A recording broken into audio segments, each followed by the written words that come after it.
Music, horror, art, politics, badassery. Welcome to Society 13.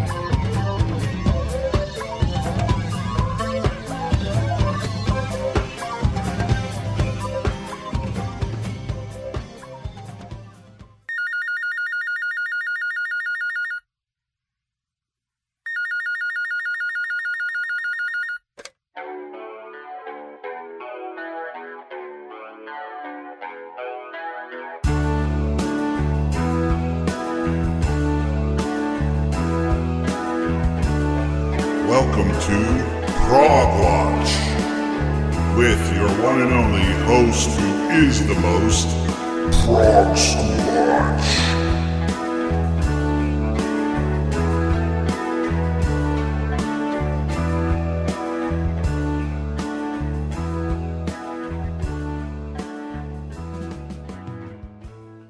All right, Prog fans, welcome back to Prog-Watch. This is episode 113, I believe. See, you're getting old and you can't keep track of numbers anymore.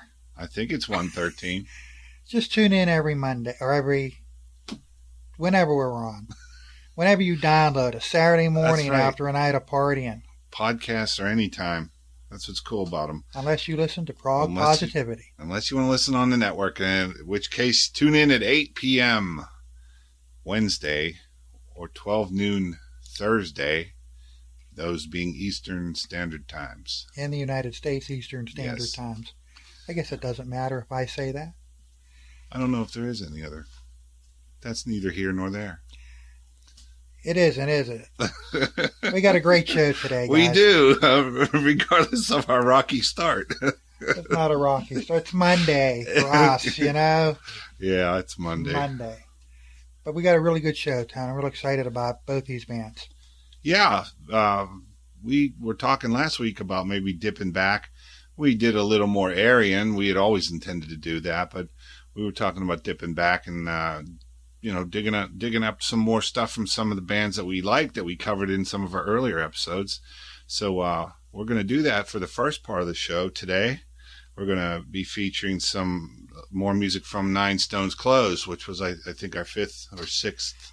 I don't know. episode. Again, I have not always been the permanent person sitting in this chair.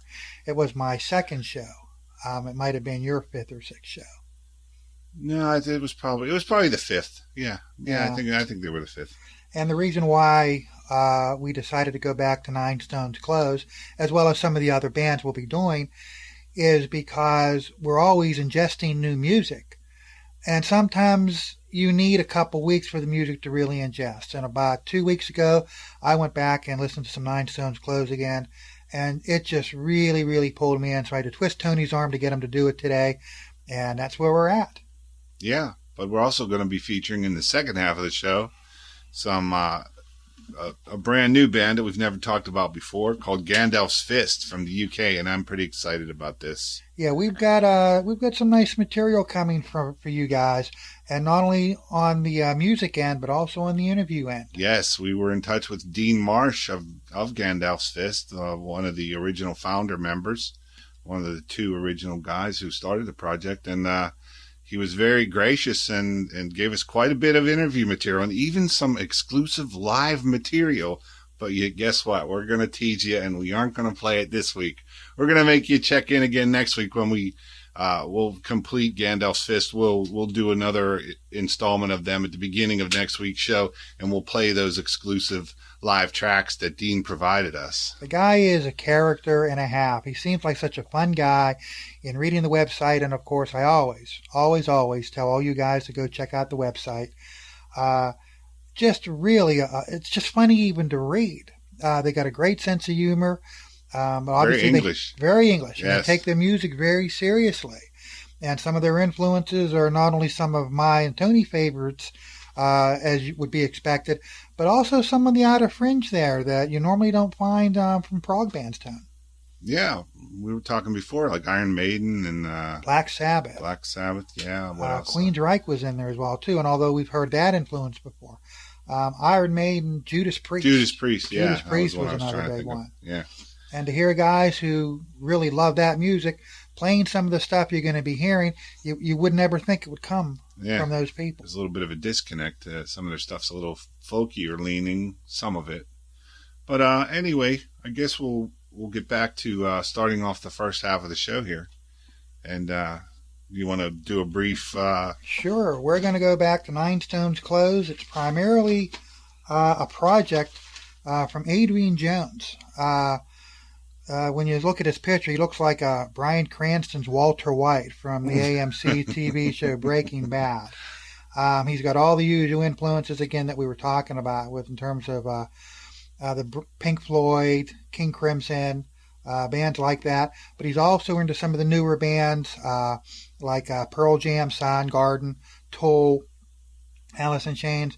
And when we first played him, I couldn't get overtone the influence of David Gilmour on him. Oh, absolutely. The first album we did is just a short collection of like 2 or 3 minute pieces. It reminded me of Ry Cooder did a double CD of little bits of music he did for movies, soundtracks, things like that. And I was really frustrated because they were such great musical ideas, and I would love to have heard him expand on that, which they did on albums 2 and 3 that we covered. And we're going to be playing cuts from both of those tonight. But I guess it would be wise to go over again who all is in the band beside Adrian Jones. He is, of course, the main force. He's the guitar player. We have Brendan Irie, who's also in a band called River Sea. He's been playing keyboards. And Mark Atkinson, also from River Sea, is the vocalist. And I believe on the first couple of albums we have Neil Quarrell was playing the drums, I think. And in later iterations of the band, we actually had Peter Vink on bass and Peter Van Horn on drums, and you might recognize those names from a band we just covered recently, Night Area. They're actually the rhythm section in the current incarnation of Night Area. They're also basically the rhythm section in the most up-to-date incarnation of Nine Stones Close. Right, and Night Area was a really great band we covered as well, too, and I'm looking forward to going back to them someday, too. Yeah. But I guess we'll kick this off with the first track that we're going to play, which, Dave, you want to tell us what it is? Falling to Pieces. It's actually a video you can check out on YouTube. You could call it their commercial cut from this album. And the album was Traces from 2010. Of course. Why would I not mention the name, the main title of the album?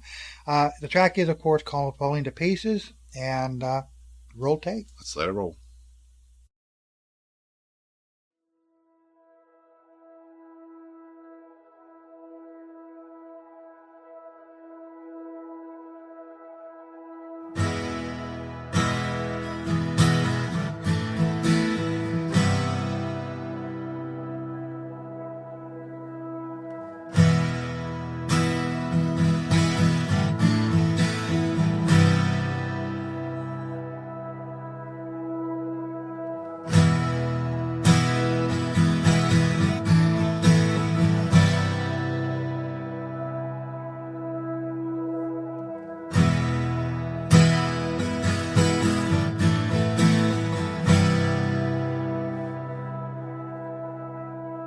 In this fragile state, I contemplate you falling off the end of the world, spinning down, round and round, swirling like the blinding snow.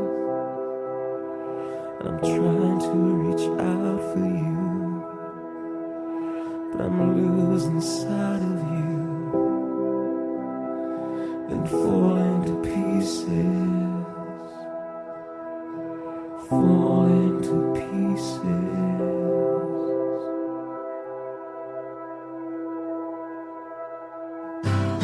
If you're here today, then gone away, where will all our moments go?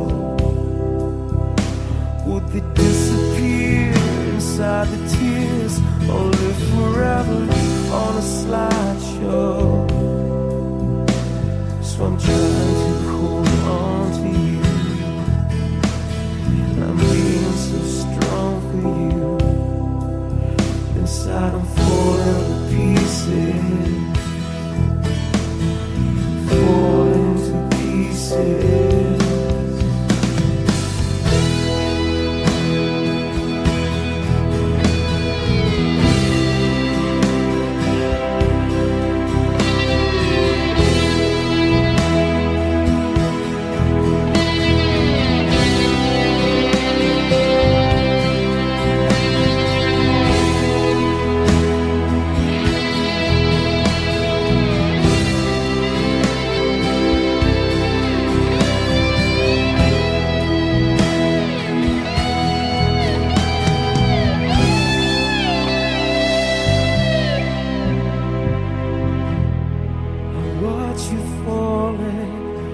into the sun. I see you rising into that beautiful light. Then I watch you going into that sun. And I see you smiling to be going home. Where the jigsaw comes together and there's no more falling to pieces.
Once again, that was Falling to Pieces from the 2010 Nine Stones Close album entitled Traces.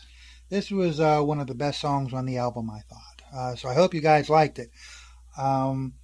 It is indicative, I think, of the entire album in tone in that he starts to expand more on those little short musical ideas that I really liked on the first album. In this album, they come more to fruition. He expands, he gives them room to breathe and brings them to life, I thought. Breathing, that's something that I kind of had noted, that I think in some places this track has a lot of space. It's very open. It's very sparse. There's just some guitar, and at times the drums almost sound like plodding, almost like you're just forcing yourself to walk forward. And there's a lot of space, and the drums are a little behind the beat. It all adds to a very, melancholy kind of atmosphere for some sections. But then you have the ebbs and the flows, where it picks up, and there's always, from Jones, there's always some excellent guitar passages. But this one, I thought there was a lot of moody and almost melancholy areas that just had, they breathed. You said before, breathe, right? But you could almost, you can just hear the drum hits. You can hear everything. It's not all cluttered up with a bunch of instruments. And this is what we talked about. I do remember talking about this a couple months ago when we did them, that for as brilliant of a guitar player he is, he knows when not to play. Right. You get too many guitarists, especially early on in their careers.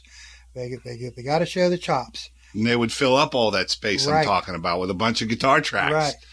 And the entire album is like that. We were talking before we went on air. I do like this entire album because it is kind of melancholy. It does plod along, but I mean that and I'm sure Tony did too, in only the best of ways. It is. To me, it's like listening to a Pink Floyd or David Gilmour solo album. Really tasty guitar licks, really good moods. In fact, Tony, last night even, I was telling him I was having a couple of drinks and listening to this. Boy, do I love this. Boy, do I love it. And he just couldn't stop laughing. The whole album is pretty much indicative of that. It's not going to rock out like some of the bands we've covered, Tom. Right. It's definitely, it's a laid back album. It's laid back. Yeah. It's not like really kicking, you're not going to put it on if you want to, go down and work out or run around the block. It's probably not that kind of music. It's not a headbanger one. But it's great headphone music. In the evening, you want to wind down, kick back, listen to some good stuff. Put on some candles, have a glass of wine. Yep. This is what you play. Yep. So I guess we'll move on and play the next cut that we're going to do tonight. Which is the title track of the next album. Right. One Eye on the Sunrise, which was released. What year was that? I didn't write that down. It's the last one that they did. We can stick it to that. And this is a little bit of a lengthy song. It's about 11 minutes. And again, regular listeners of the show know that I love lengthy pieces because here you can expand upon those little musical ideas that in the first album, I thought some of those songs really, really, really, I just felt it's like you only get one piece of the pizza. You only get one piece of the apple pie. Yeah. We need to have more of that. And in these last couple albums he did, and this album, I thought was, for as much as I love the last album, Tone, I thought this one even took it up to the next level. Right. And I believe this album was a 2013 release. I was just trying to look that up in my notes here. But we're going to go ahead and play the track at this time. It's One Eye on the Sunrise from the album of the same name.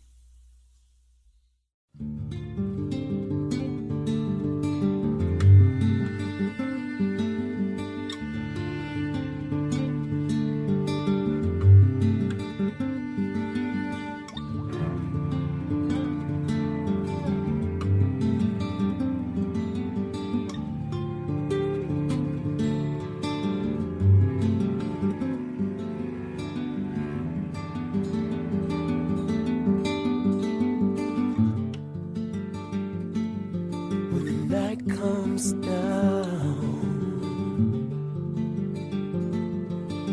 darkness falls, my demons come alive, hold me tightly while this feeling subsides.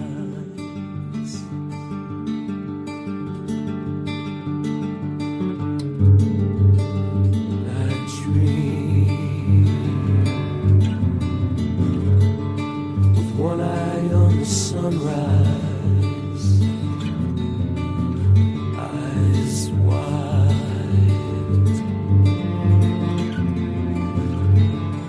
one eye on the sunrise,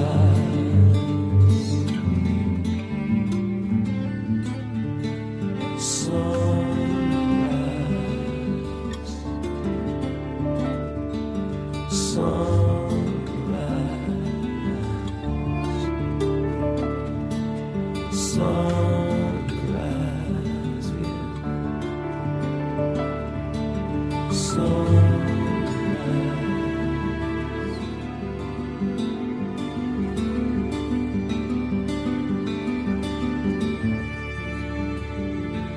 Slip back into a dream. He's there again, on the edge of sleep and fear, watching over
fast, shallow. Stars are spinning, pacing, gasping and whimpering, hypnotic feeling,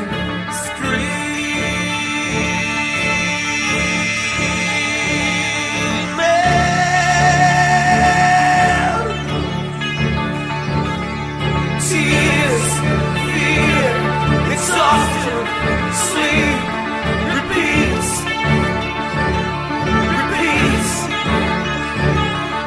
tears, fear, exhaustion, sleep, repeats. Sunrise,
Once again, that was One Eye on the Sunrise from the album of the same name by Nine Stones Close. Again, just another great song from a great album. Again, and to me, I've already said everything I could say about Adrian Jones and the band. It's my kind of music. It is mellowed. It is low-keyed. This one kicked, though. It had some kicking parts. This one had some kicking parts. You had a very Give me mellow, that. a mellow acoustic intro, and then, I don't think it was real cellos, but it sounded pretty darn good to me because I love cello, and there was some real moody cello and violin kind of stuff going with the acoustic guitar. The album does rock a little bit more, I'll give you that, but I don't want to mislead people into thinking, Right. they're going to go out, oh, now we can, get the headbanging going, do the shots. No, but this did have that section where it kicked into that, like that. There's a big riff and then some gritty organ, and some heavy guitar driven stuff. Yeah, and then it came down again. Then that's what it does. It ebbs and flows. It goes up and down. That roller coaster that we talk about. And if you guys want to go back and download the podcast we did initially with Nine Stones Close, we did a song called "Frozen Moment" from this, which has similar elements that Tony's talking about now. On my notes, I have it's almost like a Queensryche type song. I can hear Chris DeGarmo type playing in through that as well too. So the album there is a little bit more of a rock tempo to this, I guess you could say. Yeah, but it's dynamic. There's your lower keyed sections and then your more kick you in the face But to sections. me, when I was listening to this and the other one last night, the two flowed right together. So I still would want to emphasize that this is not a rockin' type album. It's more of a low-key, mid-range album, I guess you could say. But certainly don't let it discourage you from buying it, because Pink Floyd's Wish You Were Here was like that. And boy, I'll tell you what, I think it'd be hard-pressed to find people complaining about that. Right. But anyway, I guess we're going to move things along. We're going to start in on Gandalf's Fist from the United Kingdom. Very interesting and entertaining band. And right up front, we want to extend our thanks to Dean Marsh for absolutely answering our questions and being a really cool bloke. Yeah, he seems like such a great guy. And in reading the website, which as usual I encourage everyone to do, great sense of humor. Even the way they talk about, and I read this in an article somewhere, that him, Dean Marsh, and Luke Severin, the two main people behind Gandalf's Fist. The name was derived from apparently some attempt at picking up girls at bars. And it doesn't say how that story turned out, but I know myself as an ex-musician, I used to try to pick up girls all the time, saying, I play guitar. And when that didn't work, I said, well, I'm actually more of a writer, and I'd quote Shakespeare. And when that didn't work either, I just left the bar and went home. Struck out. Dave has an interesting story about being mistaken for Steve Howe once, but we'll save that We'll for another save that episode. for another. That was funny, but we'll save that for another time. When we have a little more time, because, actually, I want to get things moving along here, because Dean has provided a lot of interview material for us, and we want to fit that in today. And an exclusive. Yeah, and we have some exclusive. Him and the guys actually picked up some acoustic instruments and played us a couple numbers.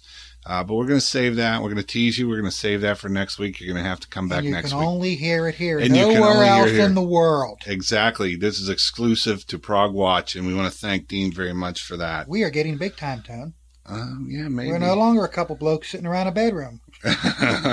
We're still sitting around the bedroom. Yeah. Well, anyway, we're going to move on. We're going to play something. Actually, we're going to play some stuff off their later albums. And next week we'll go back and we'll play a couple of cuts from the earlier ones. And the reason we're going to do that is because what he played ties into what we'll be featuring next week. Yeah, it ties in a little better with some of their earlier material. And also, they provided me with a nice promotional copy of the latest album, so we're going to be letting you hear a cut from that. But first, we're going to let you hear one from the last album they did, which was called A Day in the Life of a Universal Wanderer. And from this album, we picked a track called The 9 Billion Names of God. And for all you hardcore sci-fi fans, you should know that's one of Arthur C. Clarke's classics. I read it back when I was in junior high school in the early 70s. The story was written in 1953. And when you look at the lyrics, I wasn't too sure, but the closing lyric absolutely bangs it home. Yep. Yes, Dean and Luke are familiar with the story. Yep. So we're going to go ahead and play that. The 9 Billion Names of God from Gandalf's Fist.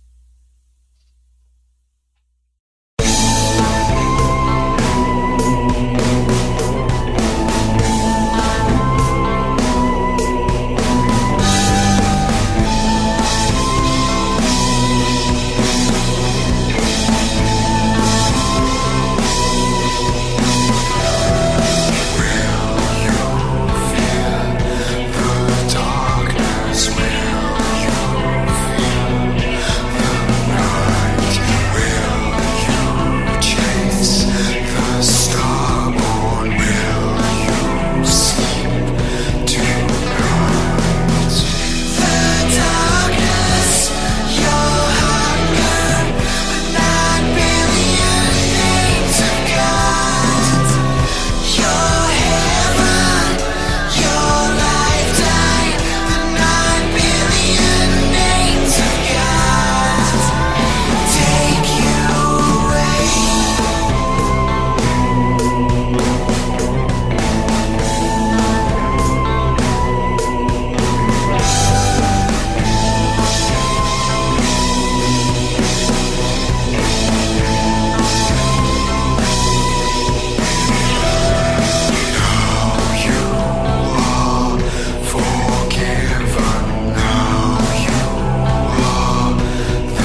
All right, once again, that was the 9 Billion Names of God by Gandalf's Fist from their album A Day in the Life of a Universal Wanderer. Sounds like my biography. Yeah, sounds very zen, something like that. I don't know. Nice little lengthy song as usual. Dave likes the length, coming in about 8 minutes or so. Opens with pretty basic structure tone in terms of verse, chorus. Right. But then we get into what most people would consider the prog stuff in terms of changes in tempo. Right. And the introduction of a sax. After flute, there was some flute on There's the that and too. There is an actual flute player credited on the album. Andy Bolper, I even wrote down, he's the guy with the sax on this one. And I just loved it. It just, right off the bat, I'm there. Yep, we're going to do this song. This is the one I want to do.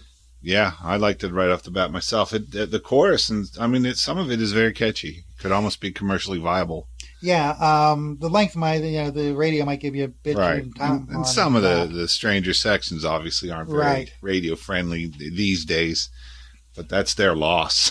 Yeah, and again, based on an Arthur C. Clarke sci-fi short, you can't go wrong. Right. And I think the music actually captures that mood, that tempo, and especially the last lyric, the way it continually repeats and fades out, which is pretty much, those of you familiar with the story know, that's what happens. All the stars in the sky go out at night. They start winking one out. by one. Yep. That's kind of the gist of the story, is that once man discovered all the 9 billion names of God, then God was going to shut down the universe pretty much, right? Spoiler alert. Too bad. We ruined it. On the album as a whole tone, I actually loved the way this album was recorded with the acoustic guitars. Just a really clean, crisp sound. But big. There's some big sounding, with the... You're an engineer. You would know more about this than I would, but I love that big, I guess it's a reverb type sound they were creating. Yeah. And I love acoustic guitars. Again, those of you regular listeners know that. And to hear that throughout this album, just really, again, I just love this album. Yeah, I liked it very much myself. But right now, I think we're going to move on. We're going to play you some of the answers to the questions that we posed to Dean. Excellent idea. Instead of us talking, Let's sure let the people Dean would rather talk. hear them. Let Dean talk. In his cool English accent. Well, we're going to let it go now. Generally, ideas can come from a lot of different places, but in all honesty, I would say about 99% of the songs are written by me on my acoustic guitar. Whether that's just sat in front of the TV doodling away over the advert breaks, or sat down with the specific notion of writing a song in mind. Even if the songs aren't intended to be acoustic when they're finally recorded, the ease of having an instrument at you on all times is the best way to write a song, I find. Jamming sessions, usually not so much. When we have got in a room together, usually we jam out our existing tracks, and then a 4-minute long song on the album becomes a 10-minute long song live. But that's the thrills of jamming out in a band, I suppose. Usually I have very specific ideas by the time we come to record them. So jamming them out usually isn't the way we go about it. Lyrics usually flow as I'm writing, to be honest. When I write a demo, usually they come out and the melody will work itself out pretty naturally, and some of the lyrics will keep and some of them will change, and maybe we'll change them altogether, but I get a good feel for the kind of beats and times of the words as we're writing the song on the acoustic guitar. Then I can layer everything on top of it on the demo, and we get a good idea of where we're going to go. The way Luke works, he will generally come up with a set of lyrics and melodies, and then I will try and fit some music around that to fit the overall mood of the song. Then we will, fire that Stefan's way for drums, and he usually has some specific ideas. If I've got something I really have my mind set on, I will pretty much explain that out to him, or send a really rough guide drum track, and we'll try and match that. But in terms of us collaborating, it's quite a natural process. We all chip in ideas, and the good thing about that, as when it was me writing 100% of the material, was that there was nobody to step in really and say, okay, this isn't good enough. Now there is a certain degree of quality control. In fact, 400% more quality control comes into play now, which is only good for the music, I suppose. And it means we've got a wider range of influences as well. I love all my classic prog, classic folk, Floyd, Tull, King Crimson. And as well, I equally love the new wave of British heavy metal music, Iron Maiden, Angel Witch, Saxon. So both of those influences pretty much what formed the sound of Gandalf's Fist in the beginning. Now, with Stefan, he likes a lot of similar kinds of music to me, but also brings in his own tastes and styles. And with Chris on bass, he likes everything from Jethro Tull to Motley Crue, a bit of Metallica thrown in for good measure. So he really brings that kind of hard rock pick bass playing. And whereas before, when I was playing all the bass parts, it'd be a more kind of finger-led approach, a lot of blues scales. Now he brings a completely different vibe to the band and definitely a sum of its parts. In terms of equipment, I tend to keep things very simple. I like Jackson guitars and tend to not really modify them that much and run that into a Laney amp. Sometimes a bit of direct input to do some amp modelling. But apart from that, the sound really comes from the effects pedals, a lot of choruses and a lot of Feys. Mainly MXR Phase 90 is my go-to pedal to get that kind of rich kind of sound. And that's generally how I approach it. Acoustic-wise, I've got a freshman guitar and I've got mandolins, banjos and the rest of it. But generally just run-of-the-mill stuff, nothing overly modified or special. And the same goes for the rest of us, really. A recording setup can be described as ramshackle at best, and we really do use all the tricks in the book to kind of get the best sounds we can out of all the equipment that we've begged, borrowed and stole over the years. But that really gives it an honest quality, I feel. It's not Megabook Studio, celebrity producers. It's just us with our equipment making it work the best we can. And, it gives it a vintage, kind of warm, live almost feel. And I think people appreciate that what they hear is a set of songs being created and not necessarily a mass market product to appeal to every Tom, Dick and Harry. It's not overproduced, overpolished to get on radio. It sounds the way we want it to sound, and long may that continue. So the recording process is generally organised chaos. It's also very flexible because we work it around our day jobs. Every single one of us has full-time jobs, so Gandalf's Fist is essentially our hobby. That makes things good in that it gives us plenty of time to explore different sounds without the constraints of having to pay for a studio because we use all our own gear. But also it means it's intensely time-consuming as we have to mix and master, engineer everything ourselves, which means something that might have ordinarily took a group of engineers and a professional producer to record over the space of a week maybe takes us a month.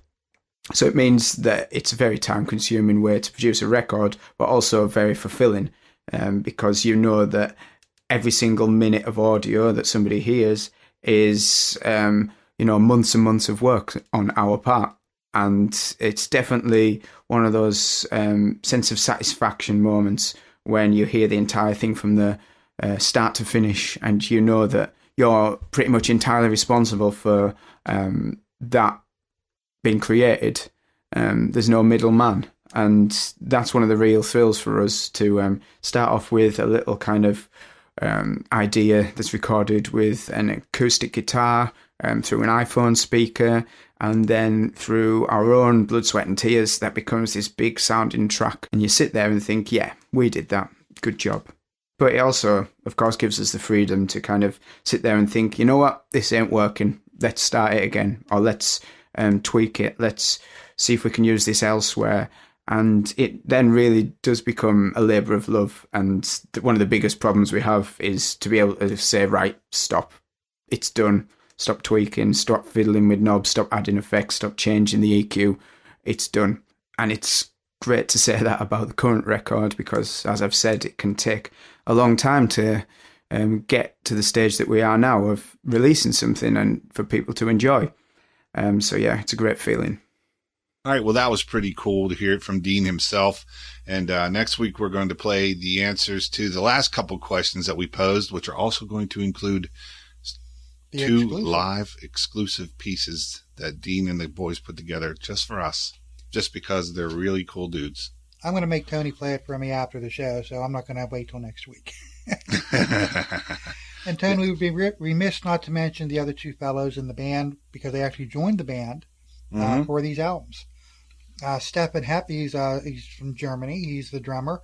Apparently, he had all the same influences and actually became interested in them reading Prog magazine, and eventually hooked up with them, asked them, "Hey, do you guys need a drummer?" Maybe not as classic as the Keith Moon story, but nonetheless, still a good one. Yeah. And Chris Ewan on bass, joining Dean Marsh and Luke Severin. Yeah, all their influences on the website. They list actually their favorite albums, and it was nice to see that some of their favorite albums are some of my favorite albums. Yeah. Kinship. Yes. Across the sea. It's always good to see. Over the pond. But anyway, we're going to go ahead and we're going to play the last cut that we're going to feature tonight. It's coming from their latest album, which was just released within a month or so, I believe. Real new. It's called A Forest of Fey is the album. And we're going to play Stories Old and Stories Told of Children Brave and Children Bold. Say that 10 times fast.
once again, that was Stories Old and Stories Told of Children Brave and Children Bold from the recent release by Gandalf's Fist called A Forest of Fey.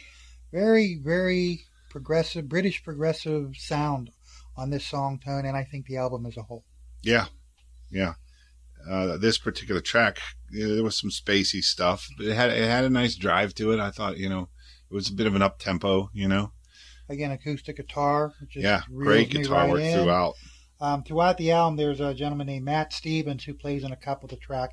They actually credit him for ambient guitar playing. Okay. And that actually, when I saw that, the light bulbs went off in my head. That's what I love about their music. The guitar playing it fits in perfectly. Again, there's nothing to draw attention to itself, yet if it wasn't there, you would miss it. It creates mood, atmosphere. Ambient music. Absolutely, yeah. And you wanted to mention about the three young ladies, especially that we hear on this song as well. Sure, and we heard on the last album. I think they're the same three women, I believe. We are assumed that Dying Seed is a man then, or is Dying Seed a woman? We're not sure. Our hats off to you for the name. Sorry we couldn't find anything about. But the female vocals on these albums are credited to Melissa Hollick, Jennifer Peterson, and Becky Watson. Such beautiful vocals. Yeah, I'm not sure who's who, but I like it. Right. I like it. Yeah. Couldn't have said it better. I liked it. Yeah. Everywhere they have some solo moments. They have obviously backing vocals moments, and it really adds to. Again, it almost made me feel, Tone, as if I would step out of my house, I would be living in England. Yeah. It's really just very magical music. I thought this song had a cool kind of resolution. They almost had like a little bit of a round of vocals going at the end.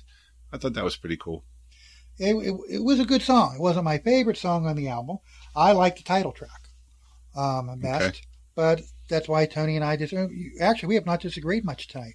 No, we that's haven't. Surprising, Tony. We should find something to fight We'll about. argue about it after the show. But anyway, I guess that's going to wrap it up pretty much. We do want to remind you that we would like to make a regular feature of playing some music by some less known bands.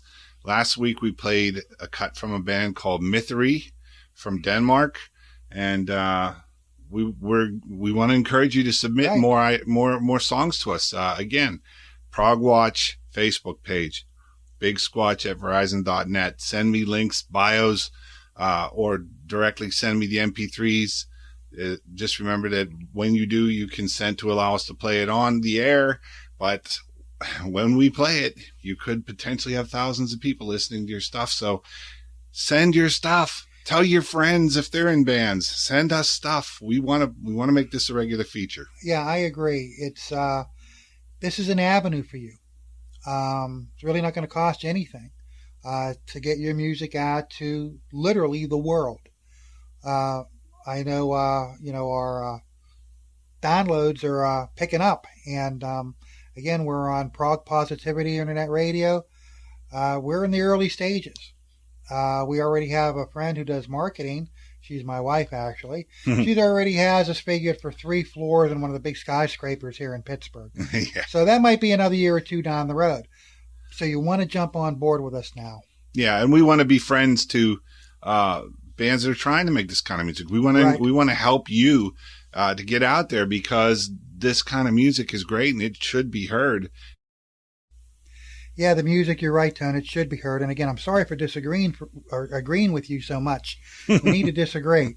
But this stuff needs to be heard. The stuff that's on the radio now, even if you really, really love it, you have to get tired of listening to the same songs over and over again. This is a way to branch out. This is a way to expose yourself to new music, new musical ideas. That might challenge your mind a little bit. And if you play, it's not the typical 3-4 chord pop commercial stuff you like, and I have nothing against that. It's just like with anything, you always want to expand your horizons. And if you could send us some of your music, you would help expand your audience's horizon, which could grow immensely just with one airing on our podcast. Yeah. So send them in. Send them in. How else can we say it? Send them on. Send them in. Send them in. Check it. Tell your friends about us. Exactly. That's the only way. We obviously do not have advertising just yet. Who knows if we will ever have advertising. Word of mouth is how you get the word out. Word of mouth sells music as well too. Hopefully we're helping a lot of the bands we're covering sell their great music. It's like I told Tony last night. Thank you so much for exposing me to some of these bands. They become some of my new favorites. They never leave the old turntable, so to speak. Yeah. And I would like to get you to that level, to be somebody's favorite band that never leaves their turntable. So send us your submissions. And if you're just like us and just love good music as well too, send us some ideas. Send us some comments, emails. Whatever. Comment on what you like, what you don't like, what you think could improve the show. Right. We're always looking for new ideas. Drop them at the Prog-Watch Facebook page or Big Squatch at Verizon.net. Don't forget to like us. Right. And we're going to close it up then. Don't forget, we're on Prog Positivity Network, 8 p.m. Wednesday and 12 noon Thursday, Eastern Standard Time. And we're also on all the regular outlets, usually releasing the show Tuesday night on the podcast side, through the Facebook page, on iTunes, on Stitcher. So until next time, when we will play that live stuff that we promised from Gandalf's Fist. But I'm going to hear it now. Dave's going to hear it now, but you're going to have to wait till next week. But I will say, prog on, brothers and sisters. Night, everybody.